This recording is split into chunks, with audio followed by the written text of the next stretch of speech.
کبھی صفائی نہ دو اپنے سچے ہونے کی، اگر تم سچے ہو تو تمہارا رب جانتا ہے، بس یہی بہت ہے۔ قدرت سو جانے والوں کو بار بار نہیں جگاتی۔ جب تک وہ کسی قوم میں زندگی کی علامات دیکھتی ہے تو وہ اسے جھنجھوڑتی ہے، لیکن جب وہ مایوس ہو جاتی ہے تو اسے لوریاں دے کر موت کی نیند سلا دیتی ہے۔ کچھ لوگ برداشت کی اس انتہا پر ہوتے ہیں کہ اپنے دکھ سناتے ہوئے یوں ہنستے ہیں کہ سننے والا خود رو پڑے۔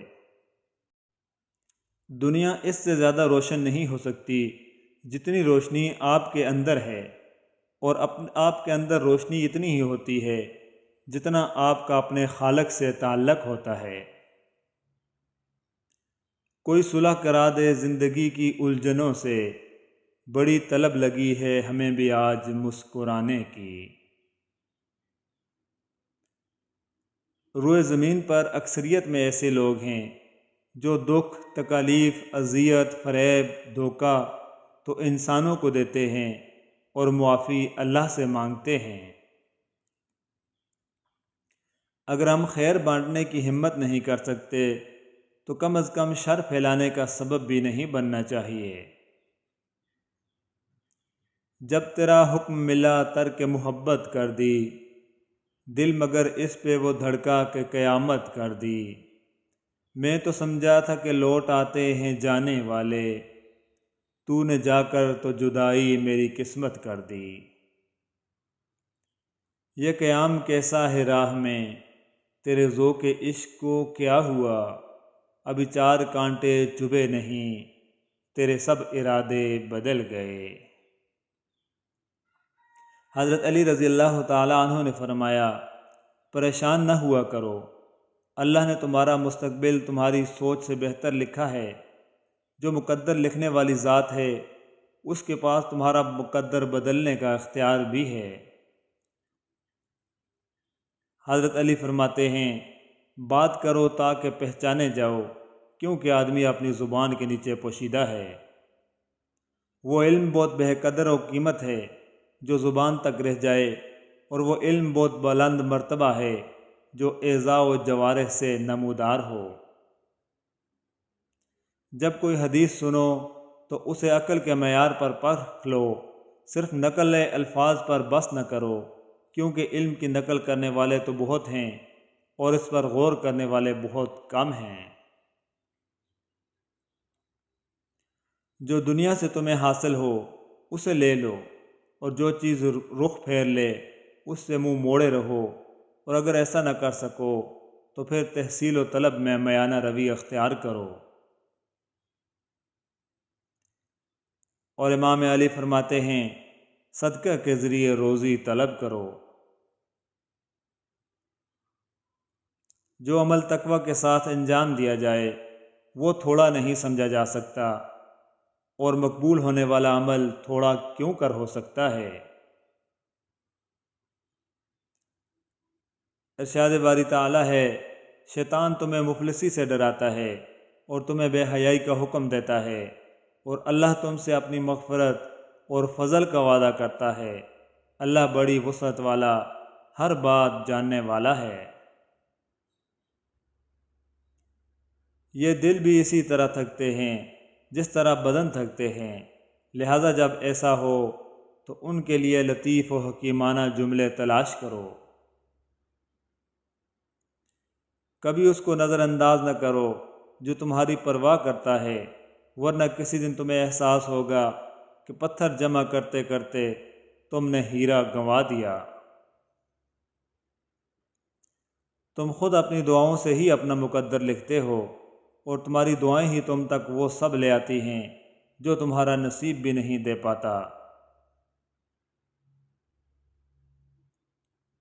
3 لوگ جب آپ کے سامنے بات کر رہے ہوں تو انہیں مت روکیں، والدین، بچہ اور غم زدہ انسان، کیونکہ ان کا دل بول رہا ہوتا ہے۔ ہمیشہ سچے لوگوں سے دوستی رکھو، وہ اچھے دنوں میں سرمایہ اور برے دنوں میں محافظ ہوتے ہیں۔ زندگی میں جب بھی تم تنہائی محسوس کرو تو یاد رکھو خدا نے سب کو دور کر دیا تاکہ پیچھے تم اور صرف وہ رہ جائے۔ شک اور خوف دل کی دنیا کو دو حصوں میں تقسیم کر دیتے ہیں۔ صرف دل سے ہی تم آسمان کو چھو سکتے ہو۔ درویشوں کے علاوہ دنیا کے باقی لوگ بچوں کی مانند ہیں جو دنیا کے کھیل میں مگن ہیں۔ اپنی روح کا سودا کسی بھی چیز سے مت کرو، یہ واحد چیز ہے جو تم اس دنیا میں لے کر آئے ہو اور صرف اسے ہی واپس لے کر جاؤ گے۔ انسان کا نفس خود ظالم ہے، اس لیے وہ فطری طور پر ظالم کی حمایت کرتا ہے۔ ہاں، اگر انسان اپنے نفس کا سر قلم کر دے تو وہ ظالم اور مظلوم میں امتیاز کر سکتا ہے۔ نفس ایک کتا ہے اور کتے کی یہ عادت ہے کہ غریب اور کمزور پر حملہ آور ہوتا ہے۔ دنیا میں کھو کر تم نے اسے اپنے لیے بوجھ بنا لیا ہے۔ اس دنیا سے اوپر اٹھو، ایک نئی سوچ تمہارا منتظر ہے۔ اپنے آپ میں کچھ کمال پیدا کر تاکہ دوسروں میں کمال دیکھ کر تم کہیں غم میں نہ پڑ جاؤ۔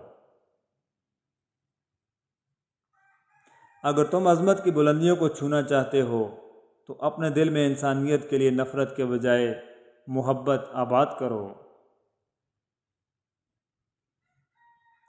ہر اذیت کی ایک معینہ مدت ہوتی ہے جس کے گزر جانے کے بعد نہ تو درد کی شدت پہلے جیسی رہتی ہے اور نہ اسے سہنے والا انسان پہلے جیسا رہتا ہے۔ حضرت علی رضی اللہ تعالیٰ عنہ نے فرمایا، بے فکر ہو جاؤ، اللہ پاک مخلص دلوں کے ساتھ کبھی ناانصافی نہیں کرتا۔ مکافات عمل دستک نہیں دیتی اور نہ ہی کسی در کے کھلنے کا انتظار رہتا ہے۔ یہ تو جہاں بھی جاتی ہے اپنے دروازے کھول لیتی ہے۔ جو آج تم کرو گے کل وہی تمہارے ساتھ ہوگا، اس لیے کسی کی زندگی جہنم بنا کر سجدوں میں جنت مانگنا چھوڑ دو۔ دنیا میں اگر کسی چیز کو پہلی فرصت میں رکھنا ہے تو وہ آپ کا ذہنی سکون ہے، باقی سب عارضی چیزیں ہیں۔ دانائی صرف انکساری ہے، معصومیت ہے، شفافیت ہے۔ جس کی انا زندہ ہے وہ معلم نہیں، جس کا غرور سر بلند ہے وہ طالب نہیں، جو اپنی بڑائی میں مبتلا رہتا ہے وہ بارگاہ الہی میں مطلوب نہیں رہتا۔ ہمارے دنیا کے مسائل اتنے زیادہ نہیں ہیں جتنے طنز، سوال، دل دکھانے والے تبصرے ہیں۔ اگر صرف زبان روک لی جائے تو لوگوں کے دلوں کی تکالیف کم ہو جائیں گی اور بہت سے دلوں کو سکون اور اطمینان ملے گا۔ زندگی میں کوئی بھی ملاقات فضول نہیں ہوتی۔ ہر انسان جسے آپ ملتے ہیں وہ یا تو آپ کی آزمائش ہوتا ہے یا سزا ہوتا ہے یا پھر آسمانی تحفہ۔